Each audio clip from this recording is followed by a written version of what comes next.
வேத புஸ்தகத்தை, புதிய ஏற்பாட்டின் புஸ்தகம், மத்தேயுவின் புஸ்தகம் 7ஆம் அதிகாரம் 7வது வசனத்தை ஒருவர் வாசி கேட்போம். மத்தேயு 7ஆம் அதிகாரம் 7வது வசனம். கேளுங்கள், அப்பொழுது உங்களுக்கு கொடுக்கப்படும். தேடுங்கள், அப்பொழுது கண்டடைவீர்கள். தட்டுங்கள், உங்களுக்கு திறக்கப்படும். கரங்களை உயர்த்தி சொல்லுங்க, ஹல்லேலூயா. இன்னைக்கு ஆண்டவர் மிக அழகாய் நம்ம கூட பேசி கொண்டிருக்கிறார். கேளுங்கள், உங்களுக்கு அற்புதத்தை செய்வேன் ஆண்டவர் சொல்றார். இப்போ பல நேரத்தில் இன்னைக்கு நிறைய பேருடைய வாழ்க்கையில் இன்னைக்கு குறைந்து போயிருக்கிற ஒரு காரியம் என்ன தெரியுமா? ஆசீர்வாதத்தை இழந்து போயிருக்கிறார்கள். ஆசீர்வாதம் எல்லாருடைய வாழ்க்கையில் இன்னைக்கு தாமதமாகி கொண்டே இருக்கிறது. ஆண்டவர் சொல்லுகிறார், கேட்டுப்பார், உனக்கு செய்வேன்னு ஆண்டவர் சொல்றார். இன்னைக்கு நம்முடைய ஃபிசிக்கலாக நமக்கு இருக்கிற அப்பா அம்மா இருக்கிறாங்க. இன்னைக்கு அவங்க கிட்ட கேட்டாதான் காரியங்கள் நடக்கும். இன்னைக்கு மௌனமாக இருந்தால் யாருக்கும் தெரியாது, நம்ம என்ன ஆசைப்படுறோன்னு தெரியாது, நம்ம என்ன நினைக்கிறோம் யாருக்குமே தெரியாது. இன்றைக்கி ஒரு அப்பா அம்மா கிட்ட ஒரு சின்ன பிள்ளை ஒரு கடைக்கு போனால் கூட அந்த பிள்ளை அப்பாவை பார்த்து, அப்பா ஒரு லாலிபாப் வாங்கி கொடுங்க, இல்லை ஒரு சாக்லேட் வாங்கி கொடுங்க. அது கேட்டால் தான் அப்பா அம்மாவுக்கு புரியும், ஓ என்னுடைய பிள்ளைக்கு இது தேவை இருக்குது போல இருக்குது அப்படின்ட்டு வாங்கி கொடுப்பாங்க. இதே போல் ஆண்டவர் இன்னைக்கு சொல்கிறார், கேட்டுப்பார், உனக்காக யாவையும் செய்கிற தேவனாக இருக்கிறேன். ஏனென்றால் அதே வசனத்தின் அடுத்த பகுதி 7ஆம் அதிகாரம் 8வது வசனம் சொல்லியிருக்கிறது, ஏனென்றால் கேட்கிற எவனோ பெற்றுக்கொள்கிறான். இன்னைக்கு தேவ சமூகத்தில், ஆண்டவரே எனக்கு ஒரு விடுதலை வேணும்ப்பா, எனக்கு ஒரு நிம்மதி வேணும் தகப்பனே, என் வாழ்க்கையில் நான் இந்த சூழ்நிலையில் போயிட்டுருக்கிறேன், இந்த கலக்கத்துக்குள்ளே போயிட்டுருக்கிறேன், இந்த மரணக்கட்டுக்குள்ளே போயிட்டுருக்கிறேன், நீங்கள் எனக்கு அற்புதத்தை செய்யுங்க அப்படின்னு தேவ சமூகத்தில் நீங்கள் ஆண்டவற்றை கேட்க ஆரம்பிப்பீங்கன்னா, ஆண்டவர் நிச்சயமாய் உங்களுடைய ஜெபத்தை கேட்டு, தாய் தன் பாலகனை மறந்தாலும் அவர் நம்மை மறக்கவில்லை என்று சொல்லியிருக்கிறாரே, நிச்சயமாய் நாம் ஆராதிக்கிற தேவன் கேட்கிற யாவருக்கும் அவர் பதிலளிக்கிற தேவனாக இருக்கிறார். சத்தமா சொல்லுங்க, ஹல்லேலூயா. அன்னாளை பார்க்கும் பொழுது அன்னாள் தேவ சமூகத்தில் வந்து கேட்கிற, ஆண்டவரே நீர் எனக்கு ஒரு பிள்ளையை கொடுக்கிறீராப்பா, ஆண்டவரே இந்த உலகம் என்னை பார்த்து இகழ்ந்து பேசி கொண்டிருக்கிறது, இந்த உலகம் என்னை பார்த்து ஏளனமாய் பேசுகிறாங்கப்பா. இன்னைக்கு இந்த உலகம் உங்களை பார்த்து எப்படியும் பேசலாம், இந்த உலகத்தில் இருக்க டாக்டர் சொல்லலாம் முடியாதா அப்படின்னு சொல்லலாம், இந்த உலகத்தில் வாழுகிற ஜனங்கள் சொல்லலாம் இதுக்கப்புறம் ஒரு பிள்ளை பாக்கியத்தை உங்கள் வாழ்க்கையில் பார்க்கவே முடியாதுன்னு சொல்லலாம். அன்னால் அப்படிப்பட்ட ஒரு சிச்சுவேஷனில் ஆண்டவற்றை கேட்கும்படியாய் தேவ சமூகத்துக்கு வந்திருக்கிறான். அப்படிப்பட்ட சூழ்நிலையில், உடைக்கப்பட்ட நிலைமையில் தேவ சபையில் வந்து உட்கார்ந்து, ஆண்டவரே நீர் என்னுடைய வார்த்தைகளை செவி கொடுப்பீராப்பா, ஆண்டவரே கேளுங்கள் என்று சொல்லியிருக்கிறீரே, நான் கேட்கிறேன், என் வாழ்க்கையில் அற்புதம் நடக்கட்டும் என்று தேவ சமூகத்தில் கேட்கிறார். ஒரு பொருத்தனையோடு கேட்கிறான், ஆண்டவரே நீர் எனக்கு கொடுப்பீரே, ஆனால் அது உம்முடைய ஊழியத்துக்காக நான் கொடுத்துருவேன்ப்பா, ஆண்டவரே நீர் கொடுக்கிற ஆசீர்வாதத்தை உம்முடைய ராஜ்யத்துக்காக நான் கொடுப்பேன் ராஜா. ஒப்பு கொடுத்தாள். நடந்த காரியம் என்ன தெரியுமா? தேவன் அவருடைய சத்தத்தை கேட்டார். ஆண்டவர் இன்னைக்கு சொல்றாரு, இன்னைக்கு நீங்க கேட்க ஆரம்பிப்பீங்கன்னா, ஆண்டவரே என் நெருக்கம் மாறட்டும்னு கேட்டீங்கன்னா ஆண்டவர் கேட்பார். அதை கேட்டவர் கேட்டுட்டு விட்டுட்டு போகிற தேவன் அல்ல, கேட்கிற யாவருக்கும் அவர் பதிலளிக்கிற தேவனாக இருக்கிறார். வசனம் சொல்லியிருக்கிற யாக்கோபு 1ஆம் அதிகாரம் 6ஆம் வசனத்தில் பார்க்கும் பொழுது, ஆனாலும் அவன் எவ்வளவாகிலும் சந்தேகப்படாமல் விசுவாசத்தோடு கேட்க கடவன். சந்தேகப்படாமல் விசுவாசத்தோடு கேட்கணும். எனக்கு தேவ சமூகத்தில் புரிஞ்சிருக்கணும், கேளுங்கள் அப்பொழுது உங்களுக்கு கொடுக்கப்படும். எப்படி கேட்கணும் தெரியுமா? விசுவாசத்தோடு கேட்கணும். இன்னைக்கு நம்ம ஆண்டவர் நம்முடைய தகப்பனாக இருக்கிறார், நம்முடைய தாயாக இருக்கிறார். நம்ம உரிமையாக கேட்கலாம், அப்பா என் வாழ்க்கையில் இதை செஞ்சுருங்கப்பா, என் வாழ்க்கையில் இந்த பிரச்சனையில் உட்கார்ந்துருக்கிறேன், இந்த வியாதிக்குள்ளே நடந்துட்டு இருக்கிறேன், இந்த நிலைமையில் யார்கிட்ட சொல்கிறதுன்னு தெரியலை, கண்ணீரோடு உட்கார்ந்துருக்கிறேன்ப்பா, என் ஜெபத்தை நீங்கள் கேட்பீங்களா, என் விண்ணப்பத்தை கேட்பீங்களா? உரிமையாய் விசுவாசத்தோடு கேட்குறேன். நிறைய பேருக்கு விசுவாசம் இல்லை. வியாதி மாறுமா? விசுவாசம் இல்லை. அது டாக்டர்கிட்ட போனால் தான் மாறும். டாக்டர்கிட்ட போகக்கூடாதுன்னு சொல்லலை, மருந்து தேவை தான், இருந்தாலும் அதை விடவும் தேவையான ஒன்று உண்டு, அது தேவன் மேலே வைக்கிற விசுவாசம், தேவன் மேலே வைக்கிற நம்பிக்கை, தேவன் மேலே வைக்கிற ஒரு வைராக்கியம். அந்நாளுக்கு அது இருந்துச்சு தேவ சமூகத்தில். ஆண்டவருக்கு கொடுப்பார், ஆண்டவருடைய கட்டுகளை மாற்றுவார். ஆண்டவர் இந்த சூழ்நிலையிலும் அவர் என்னை தப்புவிக்க வல்லமை உள்ளவராக இருக்கிறார். விசுவாசத்தோடு கேட்கிறார். இன்னைக்கு ஆண்டவர் சொல்றார், விசுவாசம் உனக்குள்ள இருக்குதா? இந்த மாலை நேரத்தில் விசுவாசத்தோடு வியாதி மாறட்டும்னு சொன்னால் வியாதி மாறும். இந்த மாலை நேரத்தில் விசுவாசத்தோடு என் பிள்ளைங்க நிலைமை மாறட்டும் அப்படின்னு சொன்னால் ஆண்டவர் நிலைமையை மாற்றுவார். இந்த நேரத்தில் ஒரு நம்பிக்கையோடு இயேசுவின் நாமத்தினால என் சரீரத்தில் இருக்கிற பிரச்சனைகளை அவர் மாற்ற முடியும். நம்புகிறேன், நம்பி பாருங்க. நிச்சயமா ஆண்டவர் சொல்றார், கேட்கிற யாவருக்கும் அவர் கொடுக்கிற தேவனாக இருக்கிறார். இன்னைக்கு இந்த இரவுல உங்களுக்கு கொடுக்கிற தேவனாக இருக்கிறார். ரெண்டாவது ஒரு வாக்கியம் எழுதப்பட்டிருக்கிறது, தேடுங்கள் அப்பொழுது கண்டடைவீர்கள் என்று எழுதப்பட்டிருக்கிறது. தேடுங்கள் அப்பொழுது கண்டடைவீர்கள். சரி, வேகமாக ரெண்டு காரியத்தை உங்கள் மத்தியில் எடுத்து வச்சு உங்களுக்காக ஜெபம் பண்ணணும்னு விரும்புகிறேன். வேத புஸ்தகத்தில் வாசிக்கும் பொழுது எரேமியா 5ஆம் அதிகாரம் 1வது வசனத்தில் ஆண்டவர் நாம் எப்படி தேட வேண்டும் என்று அவர் சொல்லுகிறார். எரேமியா புஸ்தகம் 5வது அதிகாரம் 1வது வசனத்தை ஒருவர் வாசிக்க கேட்போம். நியாயம் செய்கிற மனுஷனை கண்டுபிடிப்பீர்களோ என்று. எப்படிப்பட்ட காரியத்தை நாம் தேட வேண்டுமாம் தெரியுமா? ஆண்டவர் எருசலேமிலே வாழுகிற ஜனங்களுக்கு எரேமியா மூலமாய் ஆண்டவர் ஒரு தீர்க்க தரிசனத்தை கொடுக்கிறார். அந்த நகரத்தை அழிக்கும்படியாய் தேவன் ஒரு காரியத்தை செய்கிற காரணம் என்னவென்றால், அவர்கள் துன்மார்க்கமாய் தேவனுக்கு பிரியமில்லாத பாகால் என்கிற தெய்வத்தை வழிபட ஆரம்பித்தார்கள். தேவனுக்கு பிரியமில்லாத அருவிருப்பான காரியத்தை தன்னுடைய வாழ்க்கையில செய்ய ஆரம்பித்தார்கள். ஆண்டவர் அப்பொழுது ஒரு வார்த்தையை சொல்லுகிறார், நியாயம் செய்கிற மனுஷன் ஒருவன் உண்டோ, கண்டுபிடிக்க முடியுமோ என்று கேட்கிறார். அப்போ நம்ம எதை தேட வேண்டும் தெரியுமா? நியாயத்தை தேடுகிற மனுஷர்களாக இருக்க வேண்டும். இன்னைக்கு கிறிஸ்தவர்கள் அநியாயத்தின் பாதையில் நடந்துட்டு இருக்கிறாங்க. பிறர்க்கு துன்பத்தை விளைவிக்கிற பாதையில் நடந்துட்டு இருக்கிறாங்க. வெளியே பார்க்க நல்ல சபைக்கு போகிறார்கள், வெளியே பார்க்க நல்லா ஆராதிக்கிறாங்க. ஆனால் இன்றைக்கு நாம் தேடுகிற காரியம், இன்றைக்கு நம்ம விண்ணப்பம் பண்ணுற காரியம் சில நாள் நம்முடைய வாழ்க்கையில் ஏன் நடக்காமல் தாமதமாகி கொண்டிருக்கிறது தெரியுமா? நியாயம் உள்ள வாழ்க்கையை நாம் வாழ மறந்து விட்டு கொண்டு இருக்கிறோம். ஆண்டவர் சொல்லுகிறார், நியாயத்தோடு வாழ்ந்து பார், உண்மை உள்ள வாழ்க்கை வாழ்ந்து பார். கொஞ்சத்தில் உண்மை உள்ளவனாக இருந்தால் அநேகத்தில் உன்னை அதிபதியாக மாற்றுகிற தேவன் இயேசு கிறிஸ்து. கொஞ்சத்தில் உண்மை உள்ளவனாக இருந்து பார். இன்னைக்கு கொஞ்சத்தில் உண்மை இல்லை. வாயை திறந்தா பொய், வாயை திறந்தா தேவையில்லாத வார்த்தை, வாயை திறந்தா நியாயமற்ற வார்த்தைகள். போகிற சபைலாம் நல்லா தான், போகிற காரியங்கள்லாம் நல்லா தான் இருக்குது. ஆனால் உண்மையை இழந்து போன வாழ்க்கையை வாழ்ந்துட்டு இருக்கிறாங்க. சொந்த பிள்ளைங்களுக்கே உண்மையாக இருக்க மாட்டாங்க, சொந்தக்காரங்களுக்கு உண்மையாக இருக்க மாட்டாங்க, பக்கத்து வீட்டுக்காரனுக்கு உண்மையாக இருக்க மாட்டாங்க. ஆனால் தேவ சபையில் வந்து ஆராதிக்கிறத பார்த்தா அது ஒரு மறுரூபமான வாழ்க்கையாக இருக்கும். ஆண்டவர் சொல்லுகிறார், நியாயமுள்ள வாழ்க்கையை வாழ வேண்டும். ஆபிரகாம் ஆண்டவரிடத்தில் கேட்கிற, ஆண்டவரே ஒரு நீதிமான் இருந்தால் நீர் அழிக்க மாட்டீரோ? சோதம் குமாராவை கர்த்தர் அழிக்கும்படியாய் ஆண்டவர் யோசித்துக் கொண்டிருக்கிறார். காரணம், இதே எருசலேமுக்குள்ள இருந்த பாவம் அன்றைய நாட்களிலே அதே இடத்துல அந்த சோதம் குமாராவுக்குள்ளே காணப்பட்டது. அயோக்கியம், பாவம், நீதி, தர்மம் ஒன்றுமில்லாமல் ஏதோ ஒரு வாழ்க்கையை வாழ்ந்து கொண்டிருந்தார்கள். ஆண்டவர் பார்க்கிறாரு, அந்த இடத்தை அழிக்கும்படியாக யோசிக்கும் பொழுது ஆபிரகாம் கேட்கிற, ஆண்டவரே ஒரு 50 பேர் இருந்தால் அழிக்க மாட்டீரோ? வர வர மாமியா கழுதையா தேஞ்சு போனது போல போக போக நம்பர் கீழே போயிட்டே இருக்குது.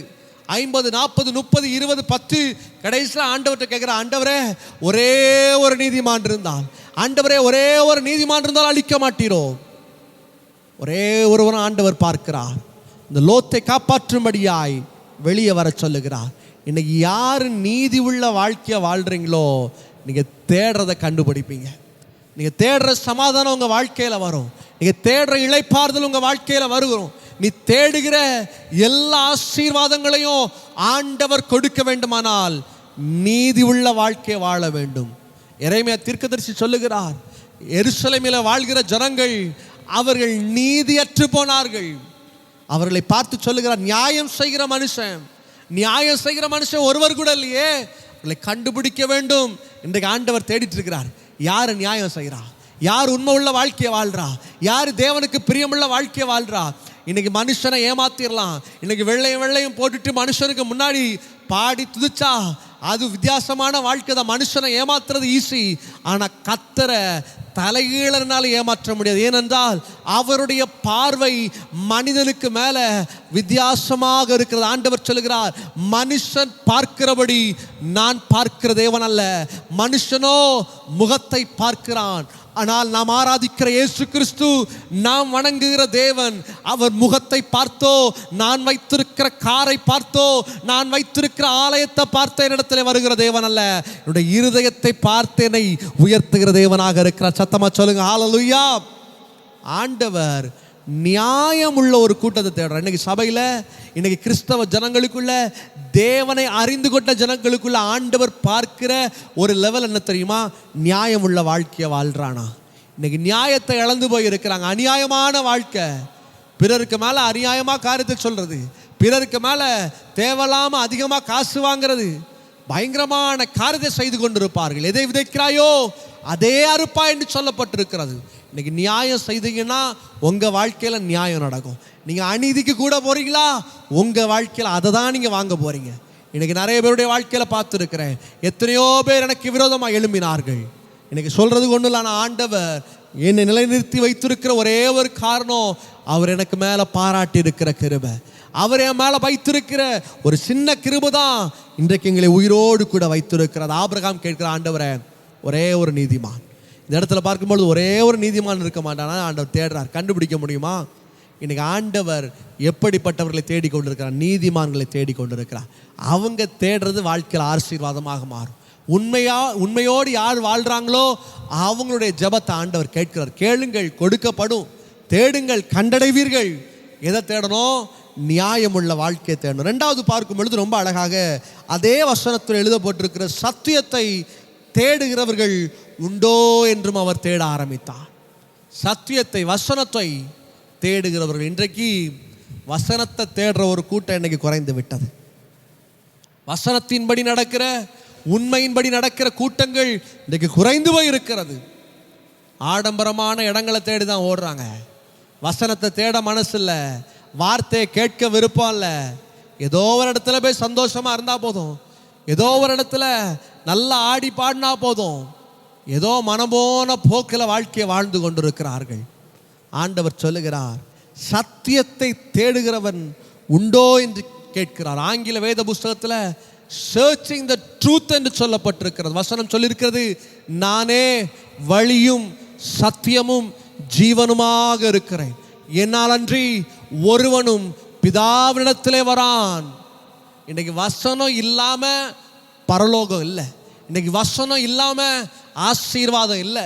இன்னைக்கு வசனம் இல்லாம, தேவ வார்த்தை இல்லாம, அந்த சத்தியம் இல்லாம வாழ்க்கையில ஜெயம் இல்லை. இன்னைக்கு தேடுறோம், பலர் தேடிட்டு இருக்கிறாங்க, சமாதானத்தை தேடுறோம், ஆனா கண்டுபிடிக்க முடியல. பலர் ஆசீர்வாதத்தை தேடுறாங்க, ஆசீர்வாதத்தை பெற்றுக்கொள்ள முடியல. பலருடைய வாழ்க்கையில பிள்ளைகளுடைய எதிர்காலத்துக்காக எங்கெல்லாமோ அலைகிறான், ஆனா எல்லாவற்றிலும் தோல்விதான். தேடி தேடி பார்க்குற ஆசீர்வாதத்தை எல்லாம் மறைபொருளாக மறைக்கப்பட்டிருக்கிறது. காரணம் என்ன தெரியுமா? சத்தியத்தை தேட விருப்பம் இல்லை, வசனத்தை தேட விருப்பம் இல்லை, ஜனக்கூட்டத்தை தேடி ஓடிட்டு இருக்கிறான். பரவாயில்ல, இங்கே 1000 பேர் வந்திருக்கிறான், அங்கே அந்த கல்யாண வீட்டுக்கு போனால் அங்கே பக்கத்து வீட்டுக்காரன், சொந்தக்காரன், சொக்காரன் எல்லாரையும் பார்க்கலாம். வசனத்தை விட்டுட்டு வேற எல்லா காரியத்துக்கும் முதலிடத்தை கொடுப்பாங்க.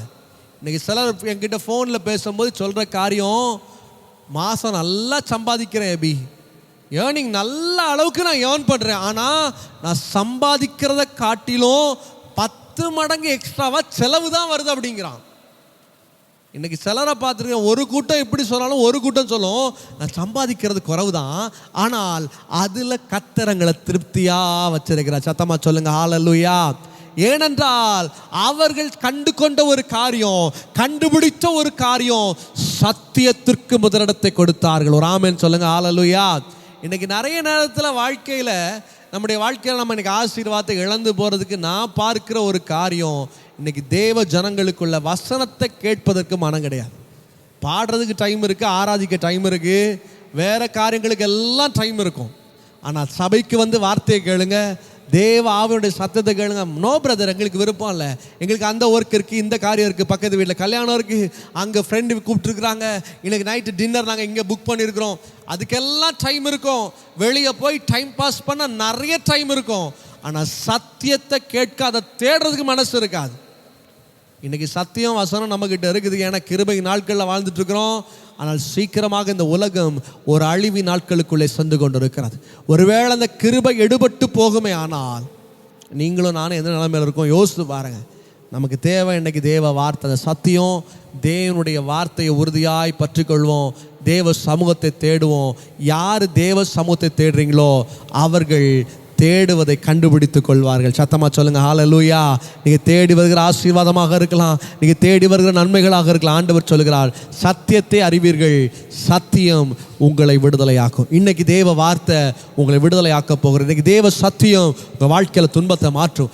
இன்னைக்கு இந்த வார்த்தை நீங்க நம்புறீங்கன்னா விசுவாசத்தோடு, ஆண்டவரே நாங்கள் நம்புகிறோம் அப்பா, இதை தேடுறோம், சத்தியத்தை தேடுறோம், வார்த்தையை தேடுறோம், எந்த இடத்துல வார்த்தை கிடைக்குதோ அங்கே ஓடுறோம் அப்பா. தேவ சமூகத்தில் கேட்டு பாருங்கள், நிச்சயமாக தேவ ஆவியானவர் பெரிய காரியங்களை செய்வார். நீங்கள் எதிர்பார்க்க முடியாத அற்புதமான காரியங்களை உங்கள் வாழ்க்கையில் நிச்சயமாய் செய்ய அவர் ஜீவிக்கிற தேவனாக இருக்கிறார். கடைசியாக ஒரு காரியத்தை பார்க்கிறோம், தட்டுங்கள் உங்களுக்கு திறக்கப்படும். முதல்ல பார்க்குறோம், கேட்க பழகணும் ஆண்டவர்கிட்ட. இன்னைக்கு மனுஷன்ட்ட கேட்டது போதும். காணா ஒரு கல்யாண வீட்டில் ஆண்டவராக இயேசு கிறிஸ்து உட்கார்ந்துருக்கும் பொழுது குறைவுபட்டு போனது. அப்போ மரியாள்கிட்ட ஓடி போய் கேட்குறாங்க, எம்மா குறைஞ்சு போச்சு, என்ன பண்ணுறது? மரியாள் ஓடி வந்து கேட்கிறா, இயேசுவே அற்புதத்தை செய்யுங்க, நீங்கள் நினச்ச அற்புதம் நடக்குமே அப்படின்னு சொல்கிறா. ஒன்று ஆண்டவராக இயேசு கிறிஸ்து அதனாலே மரியாளை பார்த்து ஒரு வார்த்தை கேட்கிறார், ஸ்திரீயே உனக்கும் எனக்கும் என்ன? அந்த வீட்டு ஓனருக்கு வாய் இருக்குல்ல, அவன் தான் கேட்கணும். அவன் வீட்டில் தான் பிரச்சனை, அவன் வீட்டில் தான் விருந்து, அவன் வீட்டில் தான் குறைவு வந்திருக்கிறது. அந்த வீட்டு ஓனர் கேட்டா பரவாயில்ல, உனக்கும் எனக்கும் இதில் என்ன தொடர்பு இருக்கு அப்படிங்கிறார். மரியாள் ஒன்றுமே பேச முடியல, வாயை மட்டும் கம்முன்னு போய் உட்காந்துட்டாங்க. மறுபடியும் அந்த வீட்டு ஓனர் வர்றார், அப்பா தெரியாமல் ஆள் அனுப்பிட்டேன், இப்போ எனக்கு தேவை ஆசீர்வாதம் தான் தேவை. அவன் ஆண்டவர்கிட்ட கேட்குறான், இயேசுவே ஒரு அற்புதத்தை செய்யுங்க. ஆண்டவரே தண்ணீரை திராட்சரசமாக மாற்றும் என்று கேட்கிறார். நடந்த காரியம் வசனம் ரொம்ப அழகா சொல்லி இருக்கிறது, முந்தின ரசத்தை காட்டிலும் பிந்தின ரசம் ருசி உள்ளதாக இருந்த காரணம் என்ன தெரியுமா? அவன் தேவ சமூகத்தில் கேட்டான். இன்னைக்கு நீங்கள் தேவ சமூகத்தில் கேட்டு பாருங்க, ஆண்டவரே என் முந்தின வாழ்க்கை கெட்டு போன வாழ்க்கை தான், என் முந்தின வாழ்க்கை ரொம்ப ஒரு மாதிரிப்பட்ட வாழ்க்கை தான், ஆனால் இன்னைக்கு என்னை நீங்கள் மாற்றுங்க, அப்போ ஆசீர்வாதம் கேளுங்க. தேவ சமூகத்தில் நீங்கள் கேட்டால் கேட்டுக்கொள்வதே உங்களுக்கு தருவேன் என்று ஆண்டவர் சொல்லுகிறார். இரண்டாவது ஒரு காரியத்தை பார்க்கிறோம், தேடுங்கள். தேட வேண்டிய ரெண்டு காரியத்தை உங்கள் மத்தியில் எடுத்து வச்சிருக்கோம். முதலாவது பார்க்குறோம், நியாயம் செய்கிறவர்களாக, டு பி ஹானஸ்டாக இருக்கணும். தேவ சமூகத்தில் மாத்திரம், வெளி உலகத்தில் அல்ல, தேவ சமூகத்தில் மாத்திரம் அல்ல, எல்லா இடத்துலையும் நாம் உண்மை உள்ள வாழ்க்கையை வாழ வேண்டும். ரெண்டாவது பார்க்குறோம், எதை தேட வேண்டும்? சத்தியத்தை தேட வேண்டும், வார்த்தையை தேட வேண்டும், தேவனுக்கு பிரியமுள்ள வாழ்க்கையை வாழ தேடணும். இன்னைக்கு சமூகத்தை தேடணும், தேவ சபைக்கு முதலிடத்தை கொடுக்கணும். உலக காரியத்திற்கெல்லாம் ஒதுக்கி வச்சுட்டு, ஆண்டவரே இங்கே சபைக்கு போயிட்டு வேற காரியத்தை பார்க்குறேன்ப்பா, ஆண்டவரே ஆராதனையை முடிச்சுட்டு எனக்கு நேரம் கிடைக்குமா நான் போய் வேறு காரியத்தை செய்கிறேன். தேவ சமூகத்தில் ஒப்பு கொடுங்க, கர்த்தர் உங்களை ஆசீர்வதிப்பார். மூன்றாவதாக எழுதப்பட்டிருக்கிறது, இதெல்லாம் செஞ்சுட்டு தேவ சமூகத்தில் உட்காந்து ஆராதிக்க ஆராதிக்க ஆராதிக்க அந்த எரியோ கோட்டைகள் அடைக்கப்பட்டு போன வாசல் தான். இஸ்ரவேல் ஜனங்கள் போகிற வழியில் அது அடைத்து கொண்டு இருக்கிறது. ஆனால் அவர்கள் தேவ சமூகத்தில் ஜெபிக்க ஆரம்பிக்கிறார்கள். ஆண்டவரே தட்டுங்கள் திறக்கப்படும் என்று சொன்னீரேன், ஆண்டவரே இந்த வாசல்களை எங்களுக்கு திறந்து தாருமாப்பா, எரியோ கோட்டைகள் உடைந்து போகட்டும் என்று தேவ சமூகத்தில் ஜெபிக்க ஆரம்பித்தார்கள், துதிக்க ஆரம்பித்தார்கள். வசனம் சொல்லியிருக்கிறது, when they started to worship the Lord, அவர்கள் தேவனை ஆராதிக்க தொடங்கின பொழுது அந்த எரியோ கோட்டை தரைமட்டமாக உடைக்கப்பட்டது. ஹல்லேலூயா. இன்னைக்கு தேவ சமூகத்தில் நம்பிக்கையோடு விசுவாசத்தோடு நீர் என்னுடைய வாசல்களை திறக்க முடியும். வசனம் சொல்லியிருக்கிற வெளிப்படுத்துகிற புஸ்தகத்தில், இதோ திறந்த வாசலை உனக்கு முன்பதாக வைத்திருக்கிறேன். 3ஆம் அதிகாரத்தில் ஆண்டவர் சொல்கிற, இனிமேல் அதை ஒருவனும் பூட்டுவதில்லை. திறந்த வாசலை கர்த்தர் உங்களுக்கு கொடுக்கிறார். அடைந்து போன ஆசீர்வாதத்தின் வாசல்களுக்கு முன்பதாக நின்று, ஆண்டவரே அடைக்கப்பட்டு போனதே, நொறுக்கப்பட்டு போனதே, கண்ணீரோடு இருக்கிற அன்பு சகோதர சகோதரி, ஆண்டவர் சொல்லுகிறார், இனி உன்னுடைய வாழ்க்கையில் அடைந்து போன ஆசீர்வாதங்கள் அல்ல, அடைந்து போன வாசல்களை அவர் திறக்கிற தேவனாக இருக்கிற. சத்தமா சொல்லுங்க ஹல்லேலூயா. கேளுங்கள், தேடுங்கள், தட்டுங்கள். இந்த 3 காரியம் தான் ஆண்டவர் ரொம்ப அழகா சிம்பிளா சொல்லிட்டு போன வார்த்தை. கேளுங்கள், முதல்ல ஆண்டவர்கிட்ட கேளுங்க. ரெண்டாவது நீதி உள்ள வாழ்க்கை, வார்த்தை கேட்கிறத தேடுங்கள்.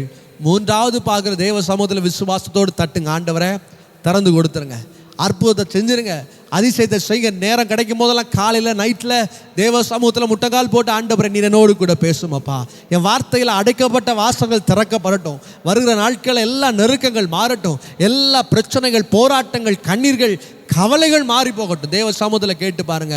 ஆண்டவர் சொல்கிறார், இதோ திறந்த வாசலை உனக்கு முன்பதாக வச்சிருக்கிறேன், இதோ ஒரு ஓப்பன் டோரை உனக்கு முன்னாடி வச்சிருக்கிறேன். இதுவரைக்கும் ஆசீர்வாதத்தின் வாசல்கள் அடைக்கப்பட்டு போனதை கண்ணீரோடு இருக்கிறியே, ஆண்டவர் சொல்கிறார், இந்த கல்லின் மேல் என் சபையை கட்டுவேன், இனிமேல் பாதாளத்தின் வாசல்கள் உங்களை மேற்கொள்ள முடியாது. தேவ ஆவியானவர் உங்களை பலப்படுத்துவார். வருகிற நாட்களில் உங்களை இன்னும் பலுகி பெருக அவர் பண்ணுகிற தேவனாக நாம் இருக்கிறவங்களை சகோதரர் எபிசாம் மூலமாக பகிரப்பட்ட இந்த தேவ செய்தி உங்களுக்கு ஆசீர்வாதத்தை கொண்டு வந்திருக்கும் என்று நாங்கள் நம்புகிறோம். இந்த வார்த்தையால் நீங்கள் ஆசீர்வதிக்கப்பட்டிருந்தால் இதை உங்கள் நண்பர்களுடன் பகிர்ந்து கொள்ளுங்கள். உங்களுக்கு ஜெபம் தேவையா? நீங்கள் எந்த நேரத்திலும் 9952813788 என்ற எண்ணிற்கு எங்களை அழைக்கலாம். எங்கள் அதிகமான பிரசங்கங்கள் மற்றும் நேரடி ஆராதனைகளை லைவ் வர்ஷிப் காண யூடியூப் உள்ள எங்கள் சேனலை பாருங்கள். RHEMAMINISTRIESNGL. தேவன் உங்களை ஆசீர்வதிப்பாராக.